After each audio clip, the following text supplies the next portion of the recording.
Oke, baik. Oke, jadi saya lanjutkan materi ini dari para mahasiswa sekalian. Mohon nanti apa namanya selalu direview ya atau dievaluasi ulang, kalian pelajari ulang gitu ya karena di setiap pertemuan mendatang itu saya akan menanyakan apa yang sudah kita pelajari di minggu sebelumnya begitu. Ya, karena apa? Karena ini untuk merecall kembali gitu ya atau melihat-lihat kembali apa yang sudah kita pelajari sampai di mana kepahaman kita terhadap peralatan proses. Ya, jadi kalau yang kemarin saya sampaikan gitu ya, kita sudah melihat secara sekilas tentang kolom distilasi ya, yang sebenarnya itu adalah kolom tipe kontaktor uap dan cair. Nah, kalau misalnya kita perhatikan di situ gitu ya, ada banyak tipe kolom destilasi yang ada di industri ya, baik itu di industri kimia maupun industri petrochemical gitu ya, khususnya untuk petrochemical nanti akan lebih banyak lagi ya. Jadi lihat dari tipe umpannya itu ada yang tipe distilasi kolom binary gitu ya. Kalau misalnya kita perhatikan bentar, pointernya, nah ini dia. Ya, ada tipenya itu adalah binary column. Binary itu artinya apa? Binary itu artinya ada dua. Jadi komponen umpan itu ada dua komponennya. Jadi kalau kita mau memisahkan dua komponen, hanya dua komponen, itu disebut sebagai binary separation, gitu ya. Dan itu dilakukan di binary column. Kemudian ada tipe lagi yang lain, gitu ya. Misalnya itu adalah multi komponen. Jadi ini lebih daripada dua, ya. Contohnya kalau misalnya kita di petrochemical, gitu ya, pemisahan apa namanya crude oil, gitu ya. Jadi nanti kalau Mas Sela juga memproduksi crude oil, ya, nanti itu akan ada tipe pemisahan komponen yang multi, gitu ya, lebih daripada dua, ya. Nah, ini menjadi tantangan karena kita bagaimanapun juga harus bisa memisahkannya menjadi komponen-komponen murninya dia. Ya. Nah, kalau dilihat dari jumlah stream produknya, ini juga bisa kita lihat gitu ya. Ada yang multi dan juga ada yang hanya dua gitu ya. Jadi kalau binary column ini biasanya itu cuma punya dua output. Output di bagian atas dan juga output di bagian bawah gitu ya. Sebentar saya pakai pen gitu ya. Jadi kalau kita berbicara kolom gitu ya, ada kolom destilasi seperti ini ya. Terus kemudian ada umpan, kemudian ada keluaran gitu ya. Terus di sini ada kondensernya, terus kemudian ada drumnya ya. Nah, ini ada refluxnya, terus kemudian ada ini produknya, ini yang disebut sebagai distilatnya ya. Terus kemudian di sini ada pemanasnya, keluar di bagian bottom gitu ya. Menguap sebagai boil up gitu ya, sebagai vapor dan kemudian di sini ada produknya, ini yang saya sebut sebagai produk bottom ya. Jadi kalau di atas itu distilat, ini kemudian di sini sebagai bottom. Nah, kalau kita perhatikan di sini berarti kita punya yang namanya itu adalah satu, dua outlet gitu ya, atau dua stream product gitu ya. Di sini kita kalau misalnya itu umpannya mengandung dua komponen, maka satu komponen akan pergi ke distilat dan komponen yang lain akan pergi ke bottomnya begitu ya. Nah, ini yang disebut sebagai apa namanya binary column ya. Jadi pemisahan ini untuk memisahkan dua komponen begitu. Nah, kalau kita berbicara terkait dengan multi produk kolom gitu ya, berarti nanti di bagian tengah ini juga ada lagi. Ya, misalnya di sini di bagian ini ada, terus kemudian ada refluxnya gitu ya. terus kemudian ada produknya. Oke ya. Jadi ini kita punya lebih daripada 2, gitu ya. Di sini juga ada produk yang ketiga di tengah-tengahnya. Atau mungkin di empatnya juga ada, gitu ya. Di empatnya juga ada produk yang keempat. Nah, ini yang kita sebut sebagai multi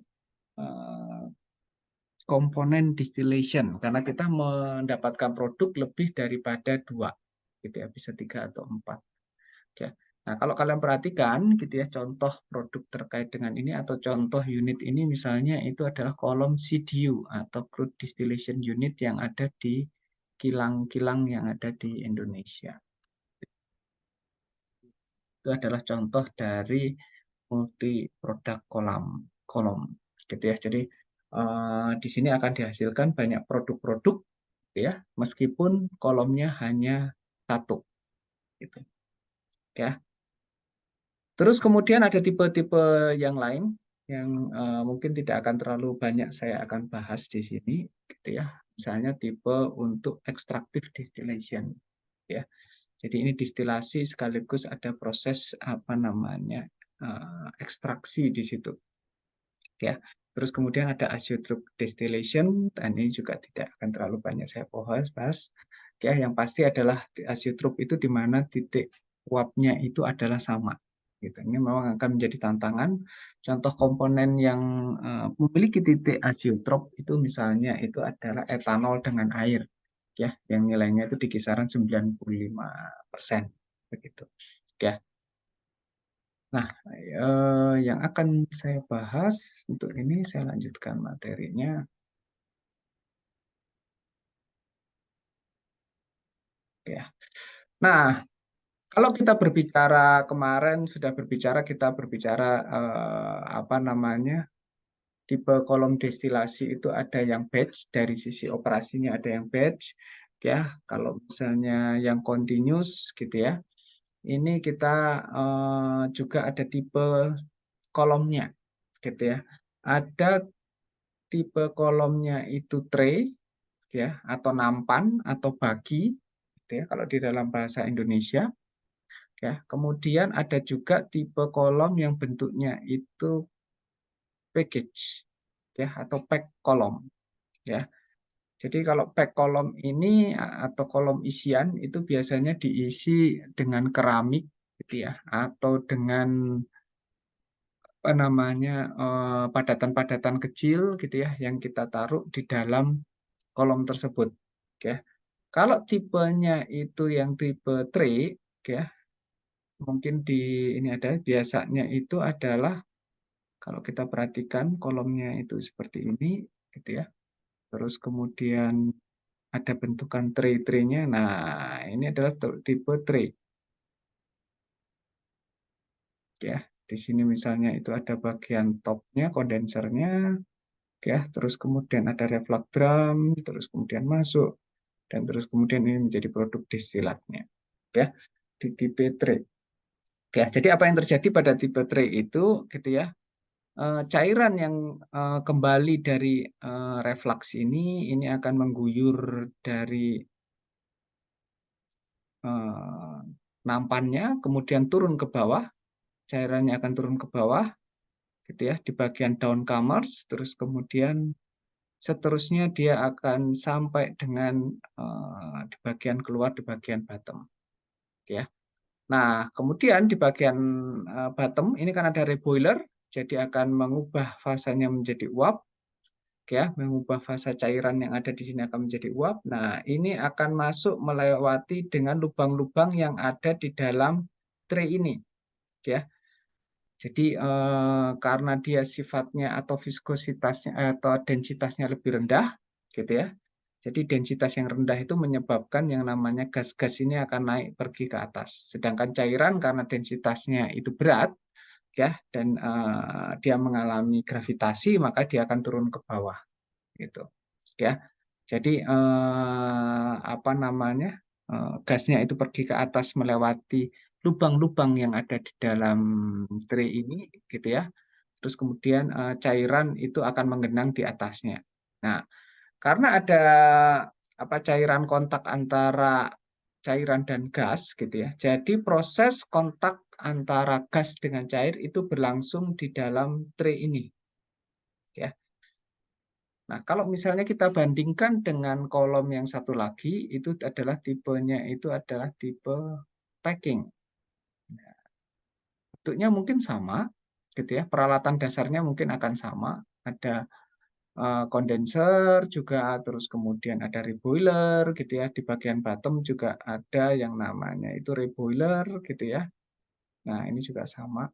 Hanya saja kalau misalnya ini bentuknya tray, kalau kolom isian atau kolom packing, gitu ya.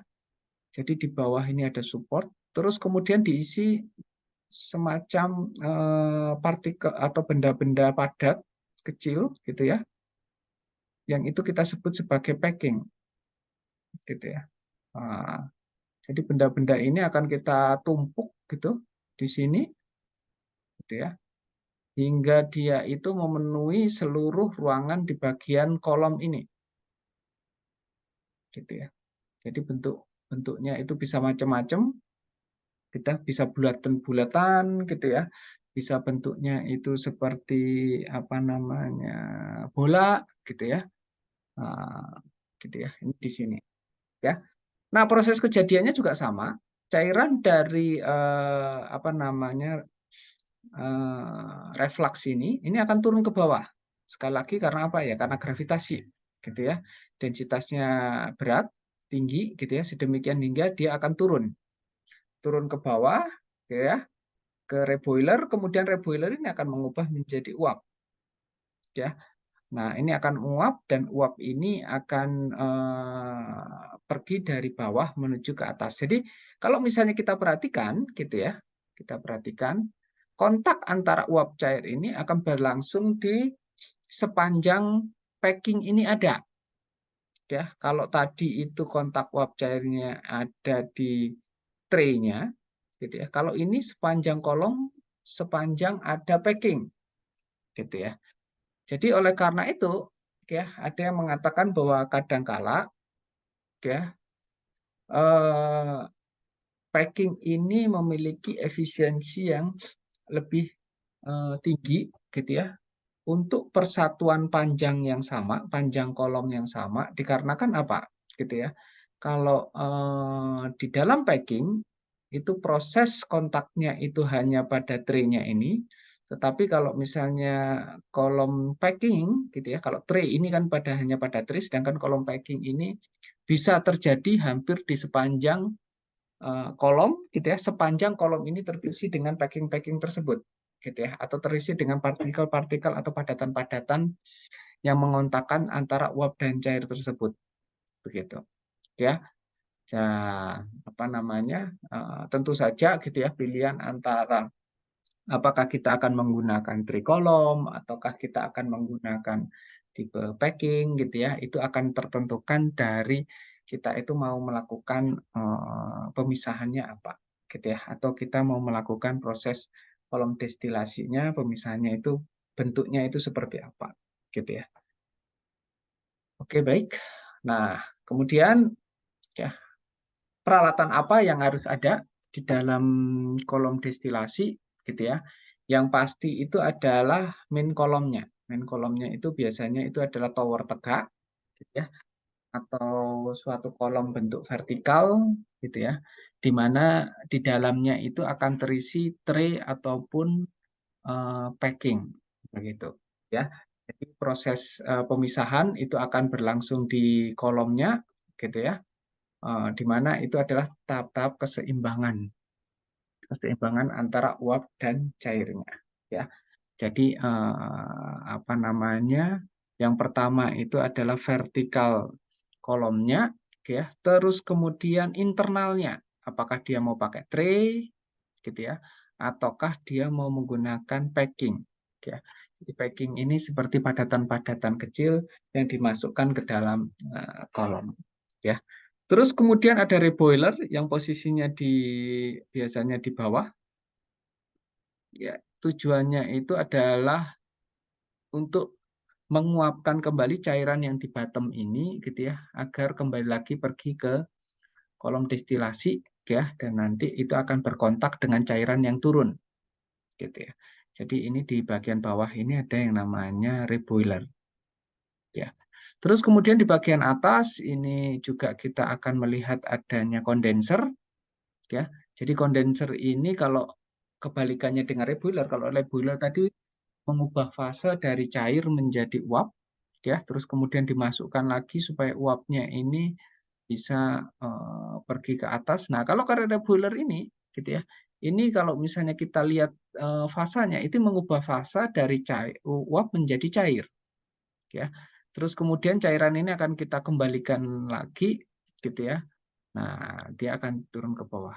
Jadi itulah prosesnya seperti itu.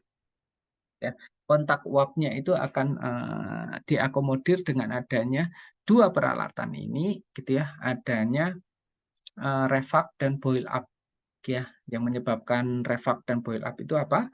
Kalau di bagian atas itu ada pendinginan yang disebabkan oleh adanya kondenser, sedangkan boil up atau penguapan cair menjadi uapnya itu disebabkan oleh reboiler, gitu ya. Sedemikian hingga kita punya apa namanya peristiwa kontak uap dan cair ini, begitu, gitu ya.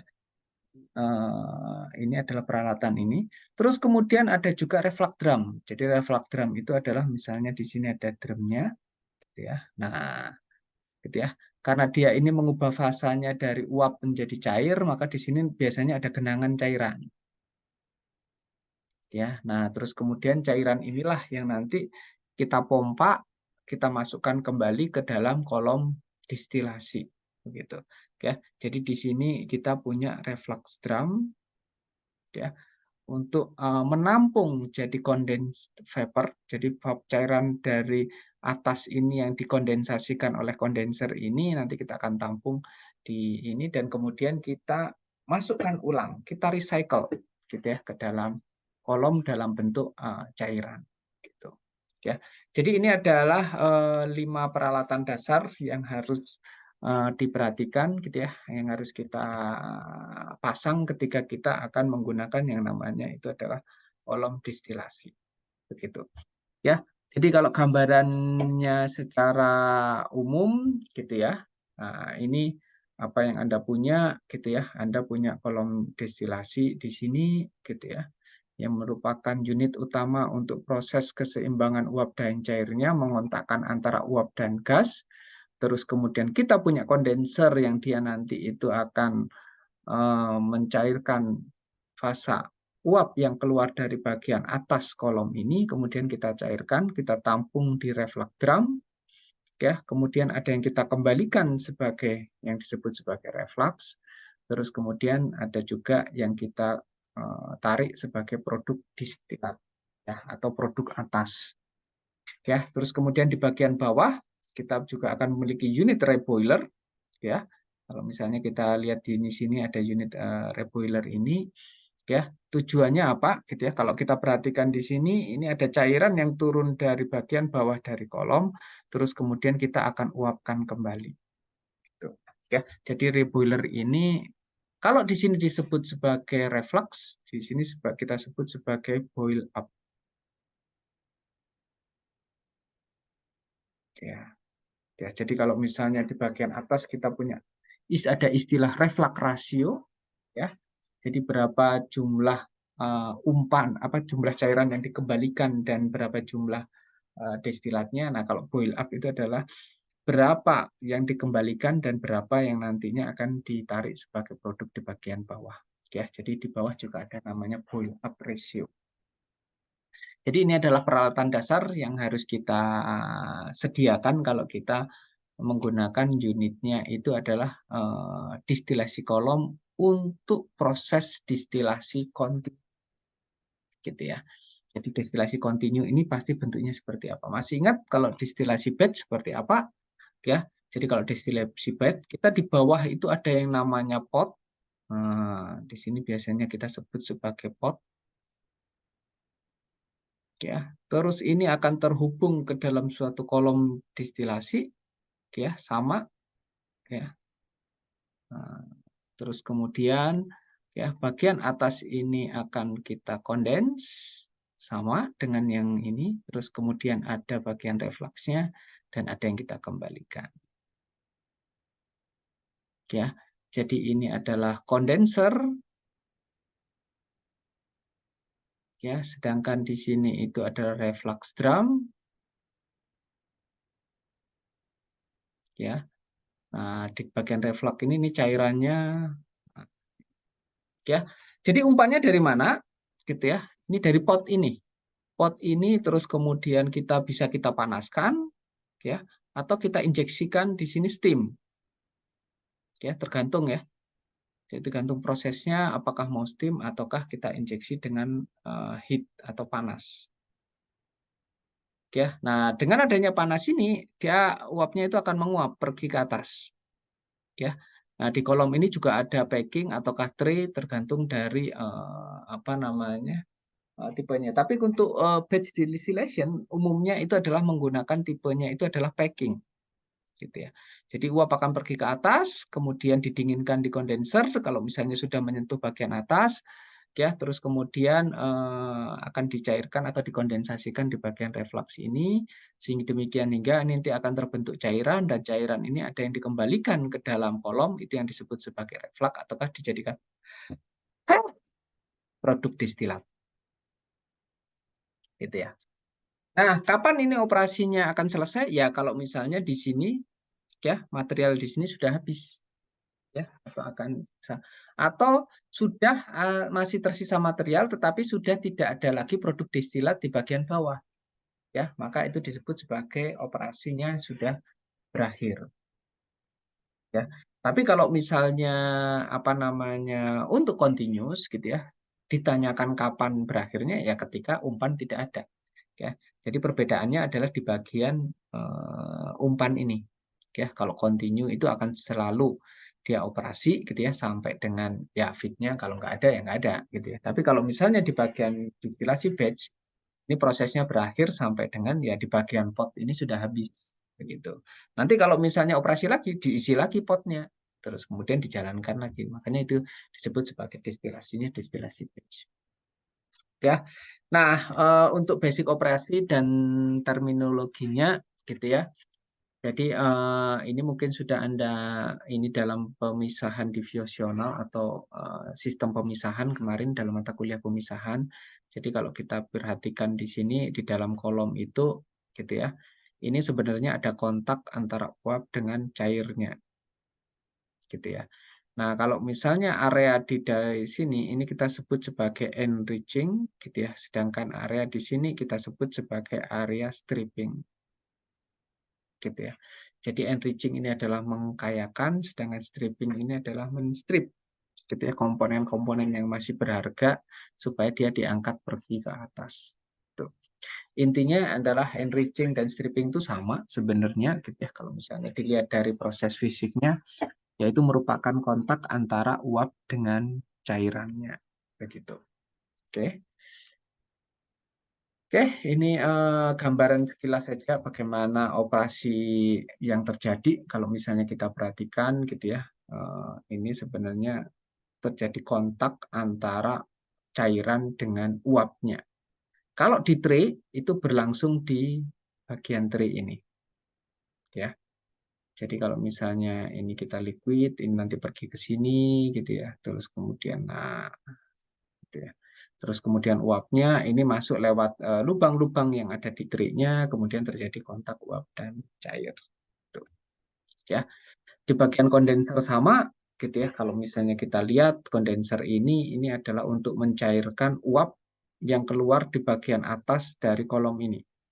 Gitu ya. Nah, ini terus kemudian kita cairkan, kita kondens gitu ya sehingga nantinya berbentuk cairan ini akan ditampung di reflux drum. Ya. Nah, ini akan dikembalikan, ada yang dikembalikan, ada juga yang diambil sebagai produk. Jadi ini adalah untuk di bagian atas. Ya. Nah, sekarang kita lihat untuk tipe-tipe tray-nya. Ya, ada tipenya itu adalah bubble cap. Ya, kalau misalnya kita perhatikan di sini bubble cap itu namanya juga sudah ada cap-nya. Ya. Jadi cap-nya itu adalah ini nih. Nah, ini adalah cap-nya. Ya. Jadi kalau Anda perhatikan ini bentuknya di sini ada banyak nih. Nih, ini satu bubble cap, ini satu bubble cap, ini satu bubble cap, satu bubble cap. Oke. Sebenarnya kalau kalian kemarin itu ke kampus Jatinangor, gitu ya, ada unit yang di tengah-tengah itu, di mana jumlah bubble cap-nya sebenarnya satu, gitu ya, ada satu. Tetapi bisa memperlihatkan, gitu ya. Jadi apa namanya? Kalau misalnya kita perhatikan di sini, gitu ya, cairan itu akan menggenang di sini. Ini ada cairan, gitu ya. Ini ada cairan di sini. Kemudian gas itu akan pergi dari sini. Nah, ini adalah gas. Nah, apa yang terjadi di sini, gitu ya? Gasnya itu karena dia tertumbuk oleh cap ini, dia akan lewat di sebelah pinggirnya ini.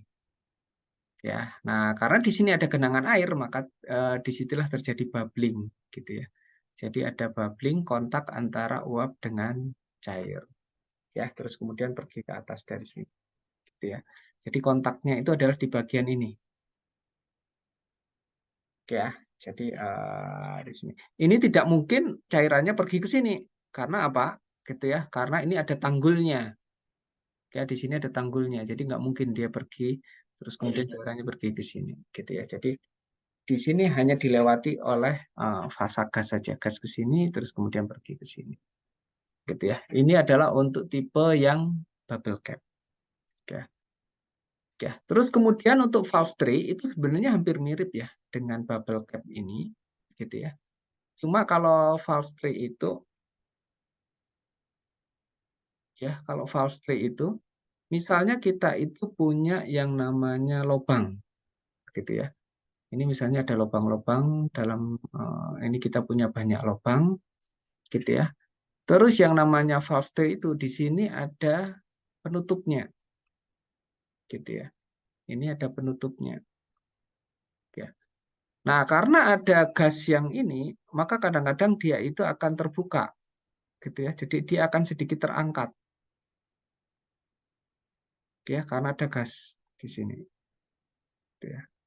Jadi berapa besar apa namanya penutup ini akan terangkat, gitu ya. Dia akan bergantung dari kecepatan gasnya itu berapa, atau berapa kuat dorongan dari gasnya itu untuk membuka tutupnya ini tadi, gitu ya.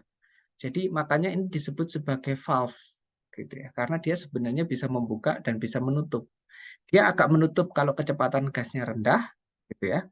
Tetapi kalau kecepatan gasnya tinggi, dia bisa akan lebih banyak lagi membuka, gitu ya. Jadi dia penutupnya ini bisa naik turun naik turun. Makanya kita sebut sebagai valve tray, gitu ya.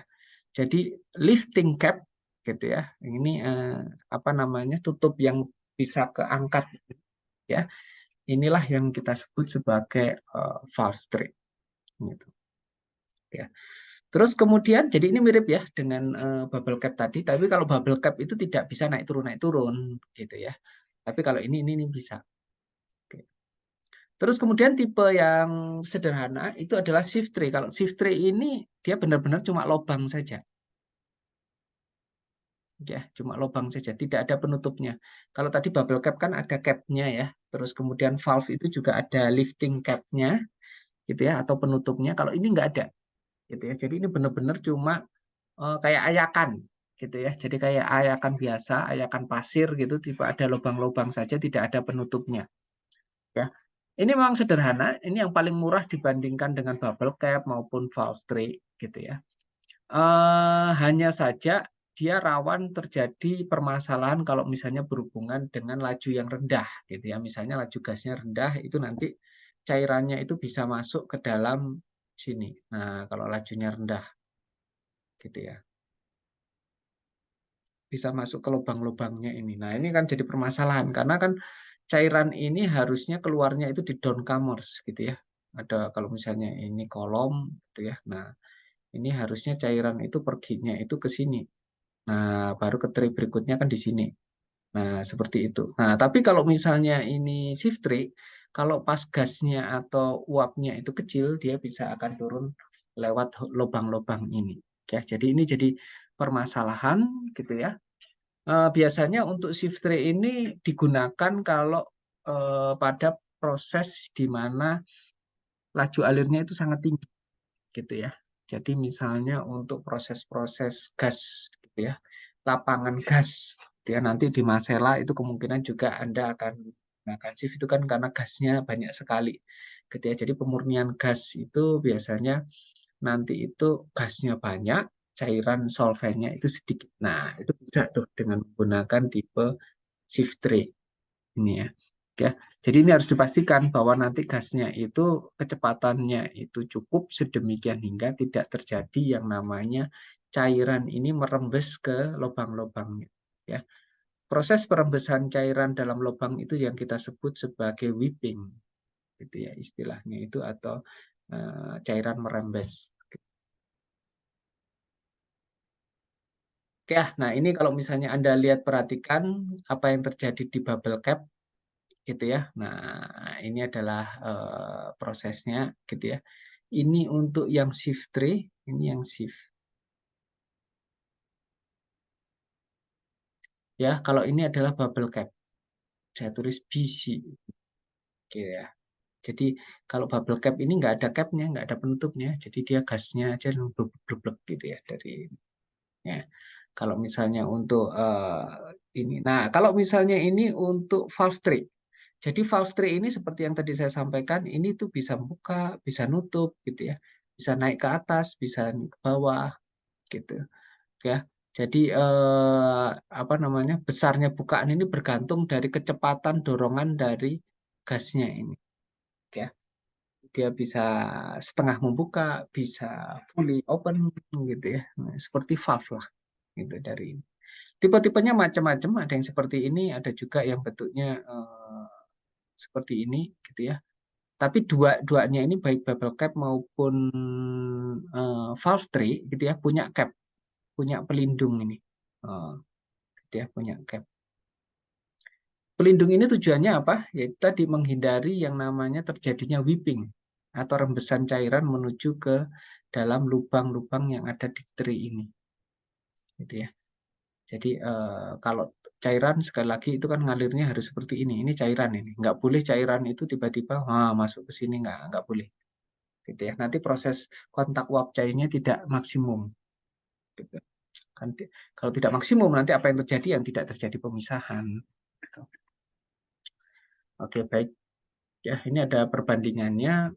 Kalau misalnya kita apa namanya perhatikan gitu ya antara bubble cap dengan valve tray gitu ya. Yang paling mahal yang mana? Gitu ya. Kalau misalnya kita perhatikan yang paling mahal itu adalah bubble cap. Gitu ya. Itu yang paling murah mana? Yang valve apa shift tray. Ya.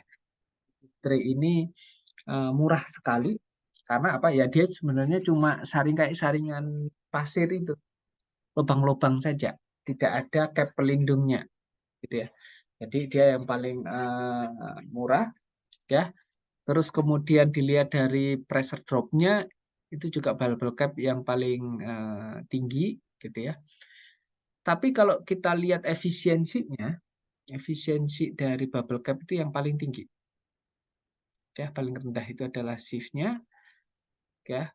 Terus kemudian turn down. Ada yang tahu turn down itu apa? Ada yang tahu? Yang hadir di sini turn down itu apa? Ya, sebentar. Saya akan ngecek yang belum ada di sini.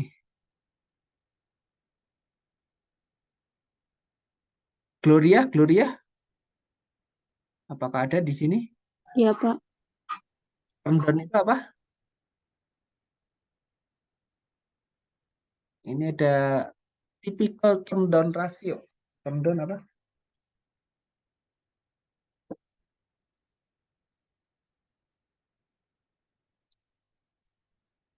Gloria tahu ataukah tidak?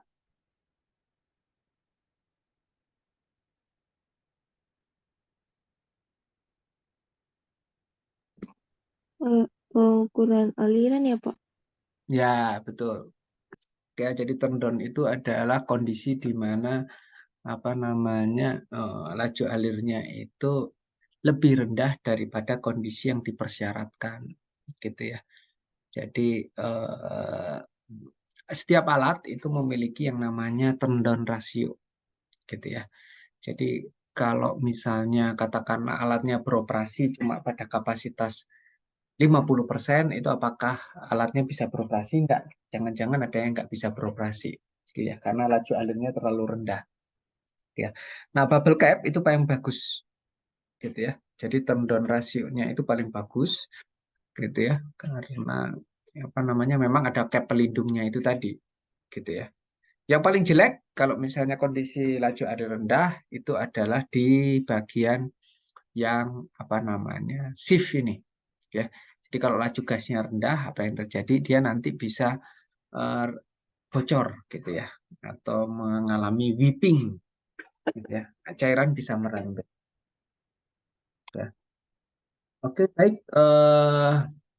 Nah, ini coba Anda perhatikan di sini, ya.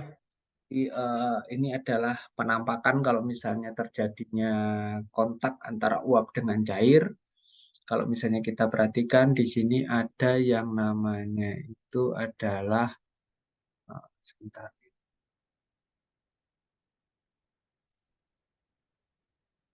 ya. Kita perhatikan di sini ini ada yang namanya sebentar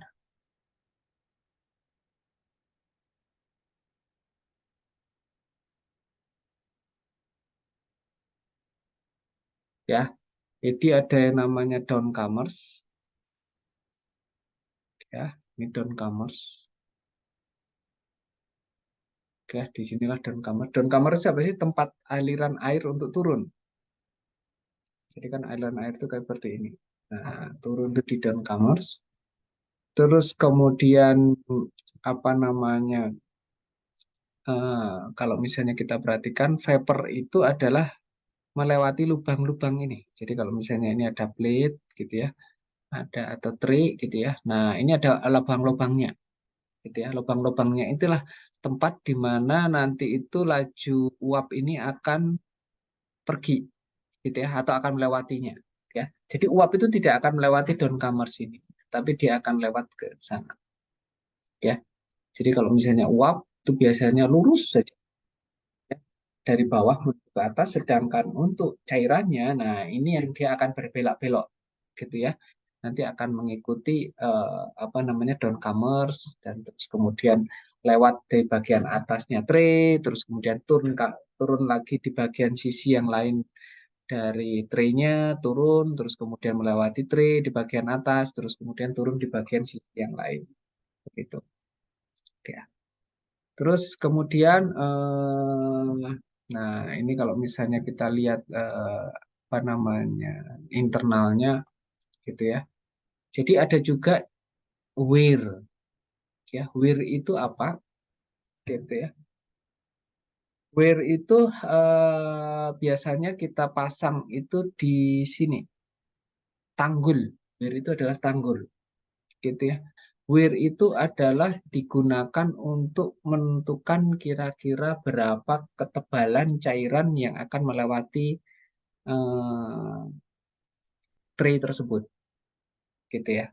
Jadi apa namanya kalau misalnya kita punya daun kamar di sini, liquid jatuh, gitu ya, ya. Nah, terus kemudian di sini ada tanggul-tanggul yang nanti akan memastikan, ya, apa namanya, di sini ada weir ini. Nah, kan cairan itu akan pasti akan tertahan di sini. Dia akan terisi sampai dengan wirnya itu terlewati. Nah, baru yang melewati wir ini yang akan pergi ke bawah, gitu ya. Jadi overflow perginya itu. Setelah tanggul ini apa namanya penuh, gitu. Nah, kenapa tanggul ini penuh? Sebab kalau misalnya tidak kita kasih tanggul, gitu ya, ini nanti cairan akan pergi saja. Ya, tidak ada yang menggenangi tray ini, ya. Jadi seperti halnya sawah gitu ya. Kalau kalian perhatikan sawah-sawah padi gitu, mereka ada tanggul-tanggul di bagian apa namanya pinggir-pinggir dari sawah tersebut. Supaya apa? Mencegah airnya itu nggak pergi gitu ya. Nanti kalau misalnya nggak dikasih tanggul gitu ya, airnya itu bisa kemana-mana gitu ya. Jadinya tanah itu tidak terairi jadinya begitu. Nah, sama ya. Jadi kasusnya di sini sama. Jadi tanggul itu untuk memastikan bahwa tray ini tergenang gitu ya. Nah, genangan ini yang kita perlukan kalau misalnya ada gas yang nantinya pergi ke atas gitu ya. Itu akan terjadi kontak gitu ya, kontak antara uap dan cair gitu ya. Jadi apa namanya ini apa namanya gambar yang ada di bubble cap tapi tidak jelas ya gitu ya dari ininya saya kita lanjutkan aja ya. Nah, terus kemudian terkait dengan ini kelihatan penjelasannya nanti Anda bisa baca. Ini sebenarnya apa yang saya sampaikan ini ada tulisannya di sini gitu ya. Cuma di dalam bahasa Inggris saja. Oke ya. Nah, ini kalau kita berbicara packing tadi itu, kalau tray itu kan bentuknya ya seperti ini ya. Nampan-nampan seperti ini. Bentuknya nampan gitu ya. Kalau packing gitu ya. Packing itu sebenarnya dia nanti diisi oleh material padat seperti ini. Ya, kalau misalnya kita perhatikan di sini, ini bentuknya itu apa namanya padatan-padatan solid seperti ini, gitu ya. Pak, kenapa bentuknya aneh, gitu ya? Bentuknya seperti ini, kenapa nggak sederhana saja? Nah, bentuk aneh ini untuk mengakomodir, gitu ya, kontak luas kontak yang besar antara uap dengan cairan tadi gitu ya. Makanya di sini bentuknya itu ada yang dikasih sirip gitu ya. Ada yang dilobangin sedikit terus kemudian dikasih seperti ini. Nah, sekali lagi itu adalah seperti halnya kalau katalis gitu ya. Itu dibikin luas permukaannya itu tinggi sekali. Nah, sama gitu ya. Packing itu juga dibikin luas permukaannya sama supaya media kontak antara uap dan cair ini juga jauh lebih luas begitu ya. Maka dari itu mungkin apa namanya bentuknya itu agak sedikit aneh-aneh ya dari ya ya kalau lagi kalau yang sederhana itu yang biasanya kita punya di lab itu ya biasanya packing itu adalah kelereng gitu ya, kelereng bulat-bulat gitu ya yang kita biasanya gunakan gitu ya. Tapi kalau untuk bentuk seperti ini kita sebenarnya juga punya juga gitu ya yang ada di lab gitu. Ya, kalau misalnya kita berbicara pack kolom gitu ya, ini biasanya ini efisiensinya akan tinggi gitu ya. Jadi efisiensi ini gitu ya. Untuk panjang kolom yang sama ya, atau tinggi kolom yang sama itu jauh efisien, lebih efisien packing itu. Oleh karena itu biasanya kalau kita merancang pack kolom ya biasanya tingginya itu lebih pendek dibandingkan dengan tray kolom. Ya, karena apa? Kalau Anda bayangkan gitu ya, kalau yang namanya tray itu kan kontak uap dan cairnya itu hanya berada pada tray, hanya di sini saja, hanya di sini saja. Jadi ada ruang kosong gitu ya. Kalau misalnya kita perhatikan gitu ya, misalnya di sini ini kan ruang kosong nih, tidak terjadi sama sekali uap dengan cair, jadi tidak efisien ya kalau misalnya tray ini ya. Maka dari itu tray itu ketika dirancang gitu ya, jarak antar tray ini tidak boleh terlalu lebar gitu ya, supaya ketidakefisienannya nanti malah semakin tinggi ya. Biasanya itu jaraknya adalah di setengah meter. Kayak jarak antara tray ini 0,4 atau 0,5 meter gitu ya, jarak antar tray ini. Nah, tetapi kalau di dalam packing gitu ya, hal itu tidak terjadi karena apa? Ya kalau misalnya Anda isi gas isian gitu ya, kontak ini akan selalu terjadi gitu ya, sepanjang isiannya itu ada gitu ya. Jadi kalau bisa Anda bayangkan di sini ada ketidakefisienan di tray gitu ya, di sini semuanya itu akan ada packing gitu ya sedemikian hingga kontak itu akan ada di setiap titik, di setiap area di dalam kolom itu akan terjadi kontak uap dan cair gitu ya. Jadi makanya itu kalau tray kolom gitu ya efisiensinya akan jauh lebih bagus untuk panjang gitu ya atau tinggi kolom yang sama. Ya, jadi kalau tingginya ini kita anggap sama gitu ya, ya pasti packing ini akan jauh lebih efisien gitu ya. Nah, kalau misalnya kita diminta untuk merancang kolom, gitu ya, ya. Jadi untuk merancang kolom di bagian engineer teknik kimia, gitu ya. Ini biasanya yang kita rancang itu adalah berapa jumlah tahap keseimbangannya, ya. Jadi kita menentukan kira-kira itu jumlah tahap keseimbangannya itu berapa, ya. Sedemikian hingga nanti detail desain engineeringnya itu yang akan vendor yang akan menentukan, gitu ya. Misalnya nih, oh, tahap pemisahan ini membutuhkan keseimbangan itu adalah 20 ya atau 20 tray gitu ya. Nah, itulah ya. Itu yang nanti kita akan butuhkan. Kita juga harus menghitung kita kebutuhan kondensasinya berapa ya. Jadi kondensernya itu kebutuhannya berapa gitu ya. Itu juga menjadi tugas dari teknik kimia gitu ya. Melakukan sizing reflux drumnya itu seperti apa gitu ya. Nah, kemarin masih ingat kan ya, kalau kita memiliki vessel, kemarin 2 minggu yang lalu kita sudah belajar itu. Nah, ilmu itu dipakai gitu ya, untuk menentukan kira-kira berapa dimensi dari vessel itu, gitu ya. Jadi vesselnya itu dimensinya itu adalah kira-kira berapa panjang, terus kemudian kira-kira apa apa namanya lebarnya, diameternya dan lain sebagainya, gitu ya. Itu ilmu yang kemarin 2 minggu yang kemarin kita pelajari itu dipakai di situ gitu ya. Jadi kalau untuk kolomnya sendiri ini yang kita butuhkan itu adalah berapa jumlah ini. Kalau triknya gimana Pak? Dengan triknya, nah triknya nanti itu diserahkan kepada vendor gitu ya, karena itu proprietary dari vendornya ya. Jadi kalau misalnya Anda perhatikan gitu ya, bentukan seperti ini gitu ya, nah ini ya, terus bentukan seperti ini gitu ya. Ini memang vendor yang bisa membuat gitu ya. Teknik kimia tidak bisa membuat ini gitu ya. Dengan material packing yang efektif dan efisien seperti ini vendor gitu ya. Maka sekali lagi gitu ya, untuk teknik kimia gitu ya, yang diperlukan itu adalah nanti kira-kira ini itu jumlah tahap keseimbangannya gitu ya. Itu berapa sih yang kita butuhkan gitu ya. Oke, ini apa namanya kalau kita melihat ya apa perbandingan antara packing dan ini gerakannya kalau misalnya kita perhatikan di sini gitu ya, yang kita sebut sebagai active area itu adalah untuk sesi di tray-nya saja kalau tray. Kalau tiba untuk packing wah hampir semuanya ini ya. Jadi apa namanya. Nah, untuk packing itu ada terbagi menjadi dua gitu ya. Apa namanya? Ada yang random packing dan ada yang structured packing ya. Dari katanya Anda sudah bisa membedakan. Kalau untuk yang random packing gitu ya, misalnya di sini, ya packingnya itu diisi random gitu ya. Jadi padatan-padatan ini seperti Anda tuang dari atas gitu ya, nanti ada yang belok ke kiri, belok ke kanan gitu ya.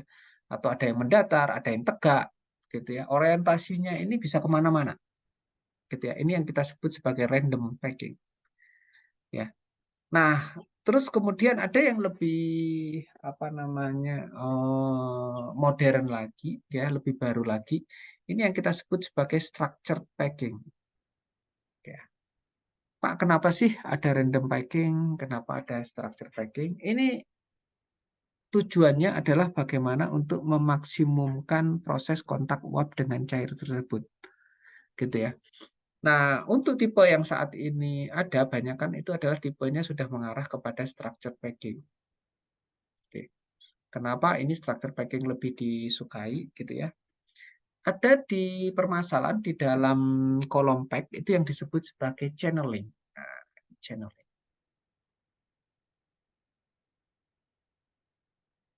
Channeling itu apa? Gitu ya.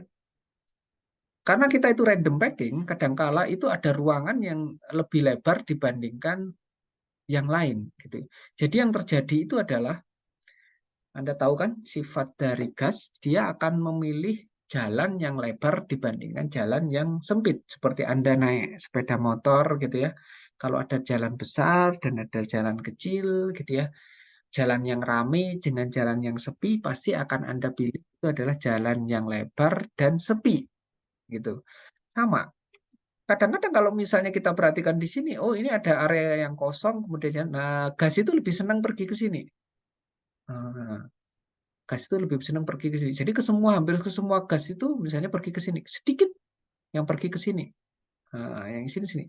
Karena apa? Di sini ada bagian-bagian yang memang kosong dan gas itu jadi lebih enak perginya.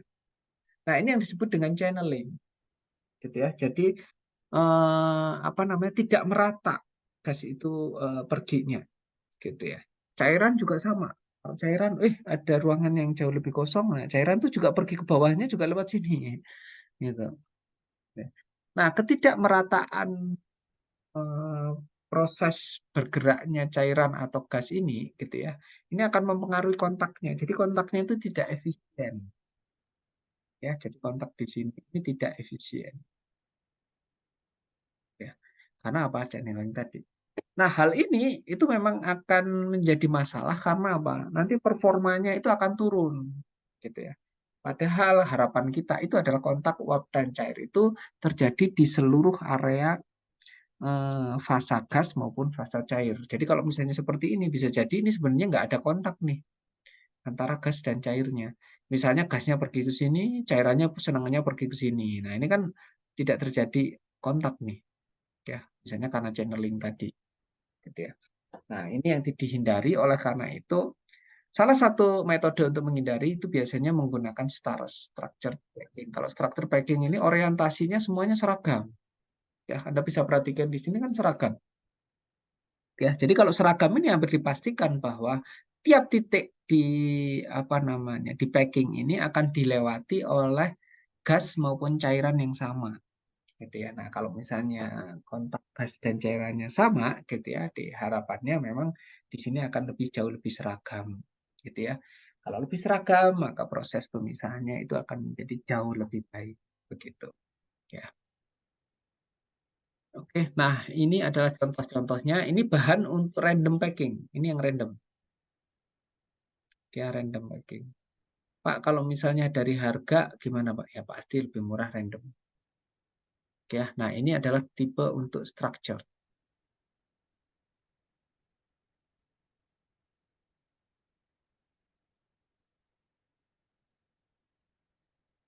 Nah, structure packing. Ya, ini random, ini ada structure packing. Ya, oke. Terus kemudian ini untuk reboiler. Nah, tadi sudah berkali-kali juga saya sampaikan terkait dengan reboiler ini, gitu ya. Jadi reboiler atau kettle, gitu ya di dalam bahasa Indonesianya, gitu ya. Ini biasanya kita untuk industri yang sekarang itu banyak kan menggunakan steam, gitu ya. Sama ya kasusnya.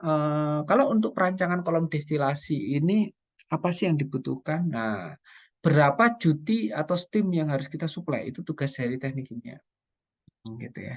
Jadi Anda harus bisa menentukan nanti itu harus Anda suplai berapa nih steamnya, gitu ya. Nanti untuk perancangan apa namanya heat exchanger kita akan ketemu di pertemuan berikutnya, gitu ya. Jadi cuti dari steam itulah yang harus Anda tentukan, gitu ya. Nah, bentuknya kalau merah boiler itu biasanya di bottom, gitu ya. Ini ada yang dia itu terkoneksi, ini terpisah ya, terpisah dari kolom destilasinya. Ada yang dia terkoneksi, ya. Jadi ini kolom destilasinya, terus kemudian di bagian bawah ini langsung dipasang, ya. Yang pasti ini adalah jauh lebih efisien dibandingkan dengan kalau misalnya kita gunakan metode seperti ini. Karena apa? Nanti ini uapnya dia langsung bisa terbentuk nih di sini. Cuma kembali lagi ya, kalau ini maintenance-nya ini akan menjadi sangat kompleks sekali, gitu ya. Kalau ini kan mudah.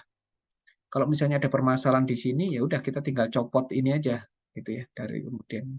Tapi kalau misalnya kita perhatikan yang di sini, gitu ya. Nah, untuk maintenance ini memang itu challenge tersendiri karena ini tergabung satu dengan kolom destilasinya, gitu ya. Jadi, oke baik. Nah, ini ada banyak tipe. Kalau misalnya kita berbicara terkait dengan kolom reguler, gitu ya. Ada yang namanya itu adalah termosifon. Ya, termosifon itu dalam artian gitu ya, kalau misalnya kita lihat cairan turun ke bawah ke sini gitu ya, ini kemudian naik ke atas, ini sebenarnya tidak 100% uap gitu ya. Jadi ada campuran uap dengan cairnya ya pergi ke sini. Nah, ya, jadi nanti cairannya akan pergi ke sini terus kemudian ya jadi tidak 100% apa namanya uap yang terproduksi. Ya, ini yang disebut sebagai termosifon. Ya. Kalau reguler tadi itu kalau misalnya kita lihat perhatikan sebelumnya gitu ya. Nah, ini yang pasti pergi ke sini ini adalah dalam bentuk uapnya gitu ya. Dalam bentuk uap 100% uap ya. Sedangkan kalau termosifon gitu ya, dua fasa gitu ya. Ada uap gitu ya, terus kemudian ada cairnya ya. Oke, baik. Ini ada faktor-faktor yang mempengaruhi apa namanya proses operasinya ya. Jadi apa namanya tentu saja ini nanti kita ini. Oke, saya mau nanya terlebih dahulu nih. Oke ya, ini yang ada di grup sini. Ya, bentar, bentar, bentar. Kalau boleh saya nanya, dulu pada waktu perancangan kolom distilasi, senyawa apa yang dipisahkan?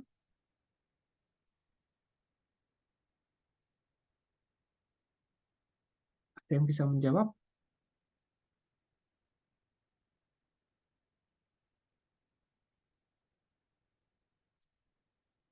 Oke ya, ini, apa ada Muhammad Rafli di sini hadir?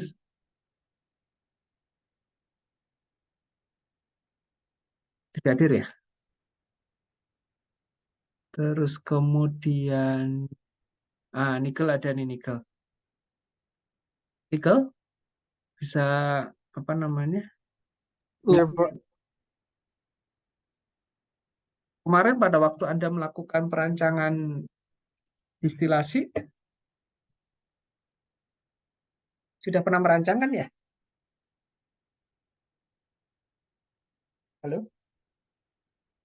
Iya, Pak.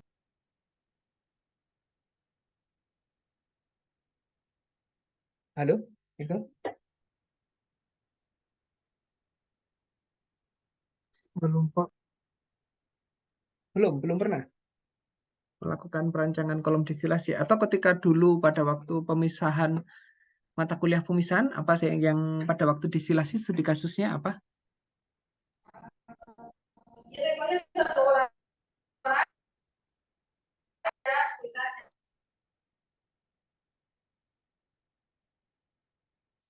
Eh, Rikalda ada di sini ya Rikalda. Ya, Pak. Oke, dulu waktu mata kuliah pemisahan studi kasusnya apa? Kalau boleh ini.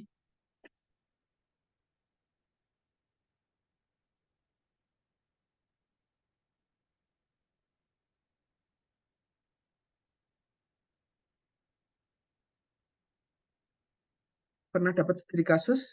Tunggu ya, Pak. Pernah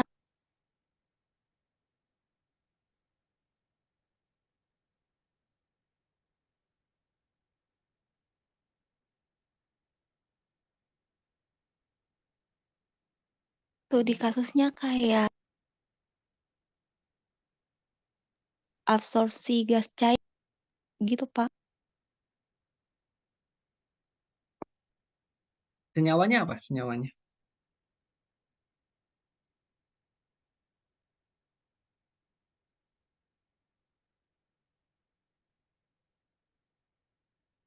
Komponennya apa? Ada yang ini.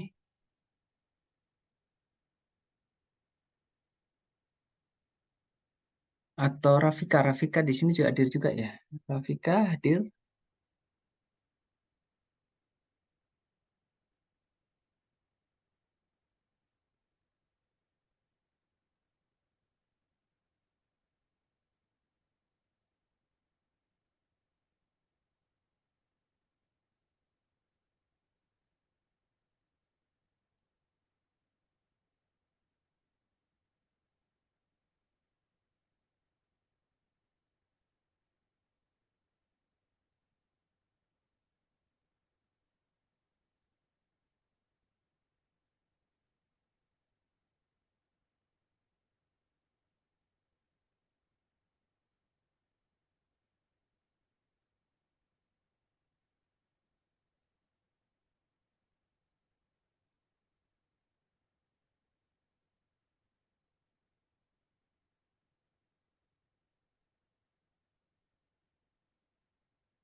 Oh ya, ini sambil saya tanyakan ke dosen-dosen ini ya, pemisahan dulu ya sebentar.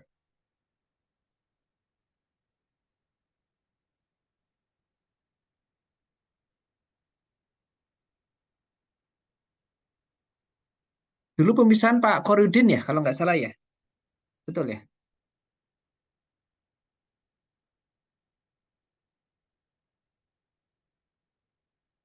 Iya, Pak.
Oke, mungkin ini sambil saya perlihatkan ini ya, sambil saya kontak-kontak dengan dosen ini, sambil saya perlihatkan ini kolom distilasi gitu ya untuk videonya.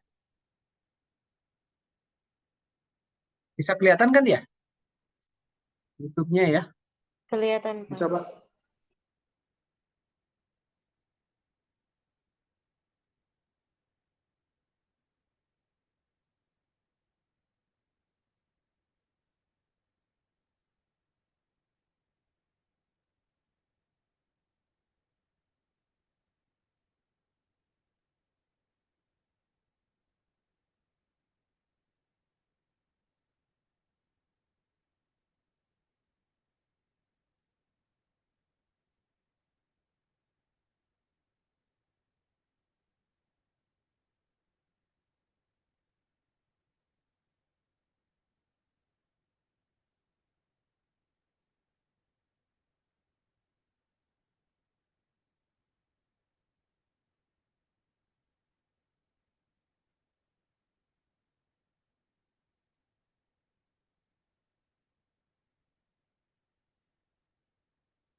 Oke, ini kalau misalnya Anda perhatikan ini ya. Oke, bentuk kalau misalnya kacanya seperti ini.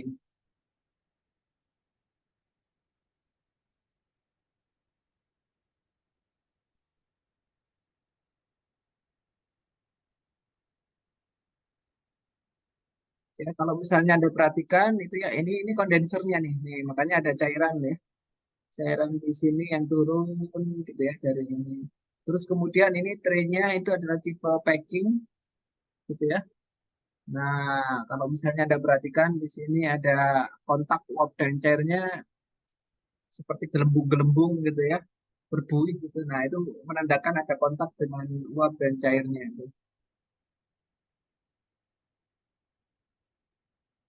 Oke, ini adalah contoh dari.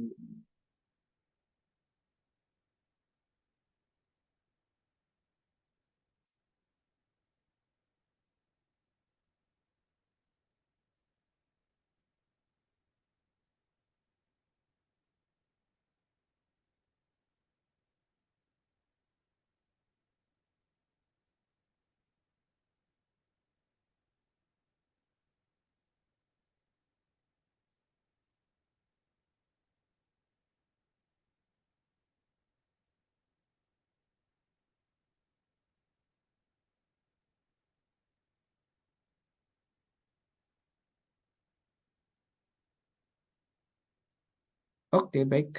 Kita kembali lagi ke ini ya. Jadi,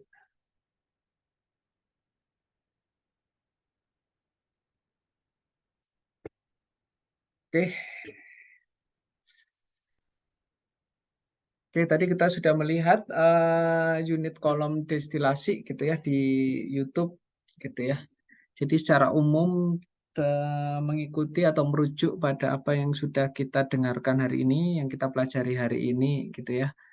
Nanti itu adalah proses pemisahan berbasiskan kontak uap dengan cairnya begitu. Gitu ya. Nah, memang terus terang untuk kontak uap dan cair ini karena perhitungannya itu sangat sangat apa namanya rigid sekali gitu ya, satu sangat kompleks sekali. Biasanya kita akan memanfaatkan simulator proses gitu ya, yang mungkin sekarang lagi diusahakan untuk mendapatkan apa namanya Unisim ya, Unisim seperti itu gitu ya. Karena keseimbangan itu pasti akan berubah dengan tekanan dan temperatur yang berubah juga gitu ya. Meskipun sebenarnya dasarnya sudah Anda pelajari di termodinamika gitu ya. Itu dasar yang ini. Tapi kalau begitu komponennya sudah misalnya multi komponen gitu ya, di mana komponen-komponen sudah banyak terlibat di situ gitu ya. Perhitungan dasar memang akan sangat-sangat apa namanya kompleks sekali perhitungannya. Oleh karena itu beberapa kasus gitu ya, kita meminta bantuan kepada simulator proses gitu ya untuk menghitungkan kira-kira ya tahap keseimbangannya itu akan seperti apa, berapa jumlah tahap keseimbangan yang kita butuhkan gitu ya untuk mendapatkan ini. Memang secara garis besar dasarnya itu sudah ada. Misalnya kalau misalnya kita perhatikan diagram Murphy yang kemarin itu Anda pelajari gitu ya, DXY diagram gitu ya. Ketika Anda mengikuti kuliah perkuliahan pemisahan itu kan sudah saya sampaikan. Ya, tetapi kalau misalnya kita perhatikan gitu ya, nanti untuk kasus-kasus yang real itu nanti akan jauh lebih kompleks begitu. Ya, nah, saya kembali lagi ke sini gitu ya, terkait dengan kira-kira faktor apa sih yang berpengaruh di dalam operasi kolom destilasi gitu ya. Jadi yang pertama itu adalah dilihat dari umpannya ya. Jadi umpannya itu fasenya apa gitu ya. Fase uap, cair ataukah uap dan cair begitu. Itu juga akan mempengaruhi nanti itu proses pemisahannya akan seperti apa gitu ya. Nah, kolom destilasi itu didesain sebenarnya ideal pada kondisi dua fasa, ada uap dan cair gitu ya. Tetapi belum tentu juga kita akan memiliki suatu kolom yang ternyata umpannya itu bisa dua fasa. Kadang-kadang fasanya uap saja Contohnya di dalam industri pengolahan gas, gitu ya. Untuk pengolahan gas itu umumnya itu adalah gas 100%. Ya. Jadi kalau gas 100% yang sudah pasti itu adalah nanti itu gasnya itu akan berada umpannya itu pada tray yang paling bawah, gitu ya. Kalau cair 100%, umpannya itu akan berada tray yang paling atas, gitu. Kalau dua fasa biasanya di tengah-tengah, gitu ya. Makanya paling enak itu di apa namanya tray-nya itu adalah kalau misalnya dua fasa itu biasanya prosesnya lebih enak, begitu. Ya. Jadi state atau kondisi umpan itu akan berpengaruh. Dua fasa, satu fasa itu akan berpengaruh, gitu ya. Terus kemudian komposisinya itu sendiri, gitu ya. Jadi apa namanya seperti saya ambilkan contohnya kasusnya itu adalah misalnya pemisahan alkohol dengan air, gitu ya. Kalau misalnya prosesnya itu digunakan untuk memurnikan suatu senyawa, katakanlah dari 30 menjadi 60%, gitu ya.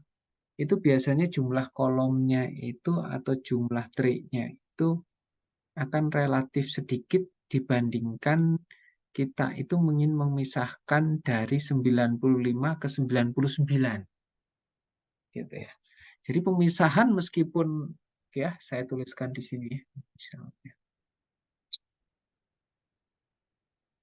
misalnya saya dari 30 menuju ke 60. Jadi ini kemurnian ya, saya bilang kemurnian. Ya, dari 30% gitu ya, saya mau membuat kemurnian suatu senyawa misalnya katakanlah etanol 60%. Ya, atau etanol 60%. Kemudian saya bandingkan misalnya dari 95 menuju ke 99. Gitu ya. Jadi meskipun ini deltanya itu 30, deltanya itu ada 30, ya, dan di sini deltanya itu adalah cuma 4, ya. Ternyata jumlah tahap untuk proses yang di atas itu jauh lebih rendah daripada jumlah tahap yang dibutuhkan untuk ini. Jadi ini jumlah tahapnya itu banyak sekali, gitu ya. Jadi komposisi dan target kita itu akan sangat menentukan, gitu ya. Berapa sih jumlah tahap yang kita butuhkan? Kalau pemisahan 30 ke 60 itu lebih kecil karena apa? Kalau misalnya kita lihat apa namanya diagramnya, ya di sini. Nah, diagramnya kan seperti ini, gitu ya. Atau ada yang kebalik, gitu ya. Kalau misalnya kebalik, saya kebalik di sini. Nah, gitu ya. Nah, kalau misalnya kita mau mendapatkan dari katakanlah 30 di sini, terus kemudian di sini 60, ya 60 di sini, ya. Nah, jumlahnya itu praktis sebenarnya dibandingkan dengan yang kecil di sini. Ya, kecil di sini ini bisa jadi sebenarnya karena ini berhimpit antara garis keseimbangan dengan garis operasinya, gitu ya. Makanya jumlah tahapannya itu biasanya jauh lebih banyak, gitu ya. Jadi emang ini bergantung sekali dari seberapa dekat antara garis operasi dengan garis keseimbangan kita, gitu ya. Jadi meskipun deltanya kecil, tapi bisa jadi ini sebenarnya operasinya itu akan sangat apa namanya membutuhkan tray yang besar sekali. Kemudian selain itu juga ada trace elemen, ya. Trace elemen itu biasanya akan sedikit mengganggu terkait dengan keseimbangan itu, gitu ya. Jadi untuk pemisahan dua fasa, gitu ya, misalnya adanya apa namanya antara metanol dengan air, gitu ya. Adanya etanol itu akan sedikit mempengaruhi prosesnya, jadi akan lebih susah sedikit, gitu ya. Jadi karena apa? Yaitu ada interaksi misalnya. Dia interaksinya bagus dengan senyawa metanol dan juga senyawanya bagus dengan senyawa air. Jadi sekarang itu pemisahnya jadi agak lebih sedikit susah, gitu ya. Ya karena ada interaksi yang ketiga ini, gitu ya. selain dengan interaksi dua komponen itu ternyata juga ada interaksi, gitu ya. Jadi apa namanya ini juga harus diperhatikan gitu ya. Apabila kalau misalnya kita mau memisahkan senyawa-senyawa yang kemurniannya tinggi atau skala ppm, gitu ya. Kadang-kadang itu juga faktor yang ketiga ini. Ya. Nah, terus kemudian terkait dengan internal liquid dan fluid flow condition, misalnya di situ adalah berapa terkait dengan densitasnya, terkait dengan viskositasnya, gitu ya. Komponennya seperti apa, begitu ya. Kalau misalnya komponen-komponennya itu relatif sebenarnya itu adalah viskus, gitu ya, viskus. Ya kita biasanya itu lebih prefer dia menggunakan packing, gitu ya, daripada tray. Ya, kalau tray itu kan kalau dia sudah menggenang viskus terus kemudian kayak kecap terus kemudian ketebalannya tertentu itu susah penetrasinya.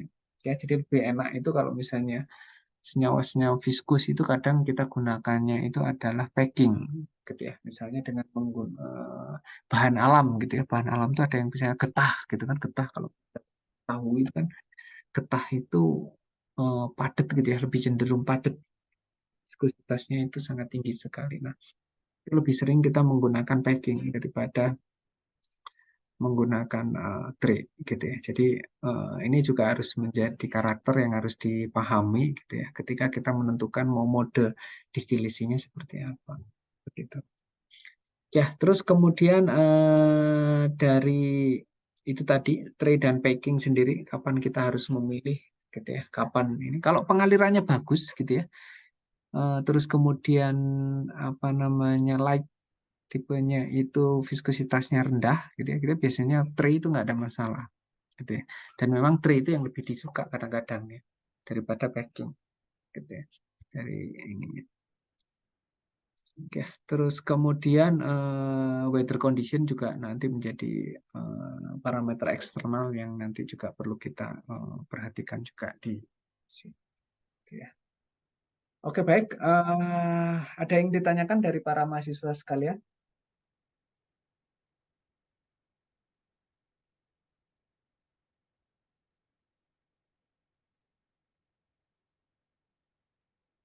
Ada? Tidak ada?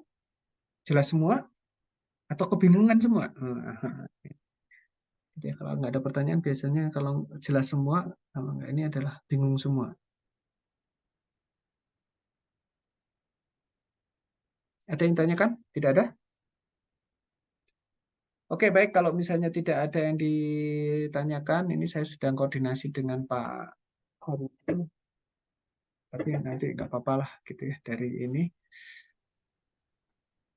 Apa namanya? Anda punya tugas lagi gitu ya di minggu ini. Karena kita sudah menyelesaikan terkait dengan kolom destilasi ini.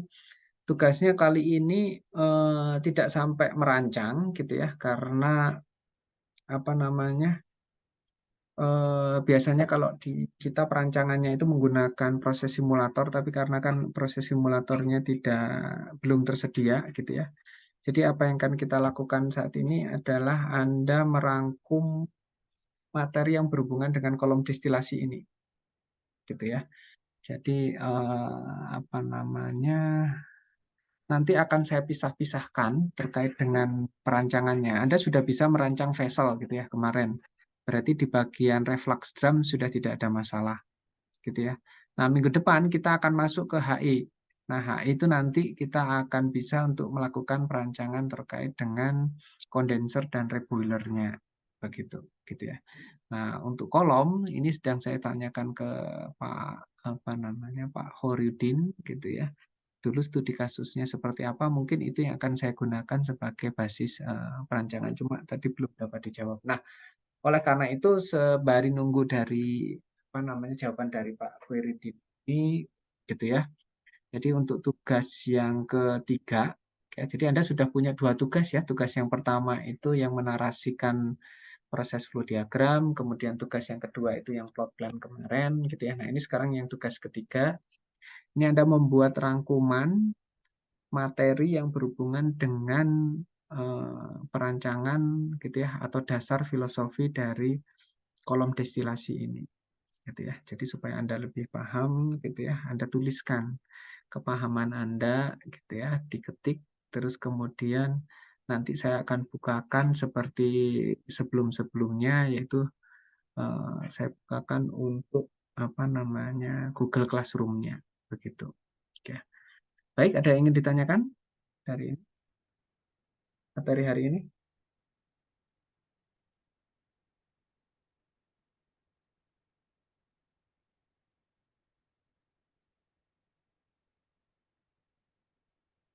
Oke, baik. Kalau misalnya tidak ada yang ditanyakan, gitu ya,